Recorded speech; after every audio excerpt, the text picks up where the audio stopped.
রাসূল করিম সাল্লাল্লাহু আলাইহি ওয়াসাল্লাম ইরশাদ করেন, আত-তুহুরু শাতরুল ঈমান, পবিত্রতা হচ্ছে ঈমানের অঙ্গ। আমার হাত, পা, মাথা, চোখ, কান, নাক এগুলো আমাদের অঙ্গ না? এগুলো সবগুলো মিলিয়ে আমি একজন ব্যক্তি। ঠিক একইভাবে ইসলামের যে সকল হুকুম আহকামের সমন্বয়ে ঈমান, ঠিক তার মধ্যে একটা হচ্ছে তুহুর। এর জন্য রাসূল করিম সাল্লাল্লাহু আলাইহি ওয়াসাল্লাম ইরশাদ করেন, আত-তুহুরু শাতরুল ঈমান, পবিত্রতা ঈমানের অঙ্গ।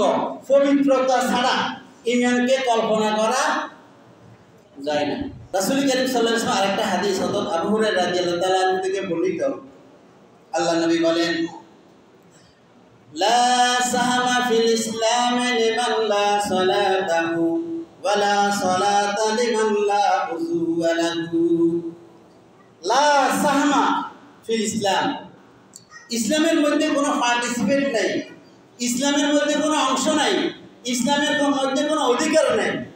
লা সাহামা, কোনো অধিকার নাই, কোনো পার্টিসিপেট নাই, কোনো অংশ নাই। লা সাহামা ফিল ইসলামে লিমান লা সালাতা লাহু, যে ব্যক্তির নামাজ নাই, যে ব্যক্তির নামাজ নাই ইসলামে তার কোনো অংশ নাই। যে ব্যক্তির নামাজ নাই ইসলামে তার কোনো পার্টিসিপেট নাই। যে ব্যক্তির নামাজ নাই সে ব্যক্তি ইসলামে কোনো অধিকার নেই, সে ব্যক্তি মুসলিম নয়। লা ঈমানা লিমান লা সালাতা লাহু, যার নামাজ নাই তার ঈমান নেই। তাই বলছিলাম আল্লাহ নবী বলেন, লা সাহামা ফিল ইসলামে লিমান লা সালাতা লাহু, যে ব্যক্তির নামাজ নাই ইসলামে তার কোনো অধিকার নাই, অর্থাৎ সে ব্যক্তি মুসলিম নয়। ওয়ালা সালাতা লিমান লা উযুওয়া লাহু, আর যে ব্যক্তির ওযু নাই সে ব্যক্তির নামাজ হবে না।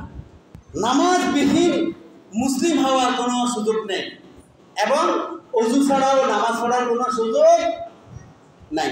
এই জন্য আপনার নামাজ ফরজ হোক, ওয়াজিব হোক, সুন্নত হোক, নফল হোক, ওযু ফরজ।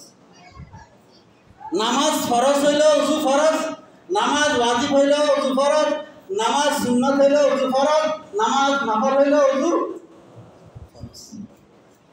এই জন্য এই ওযুর ক্ষেত্রে শিথিলতার কোনো সুযোগ আছে? নাই।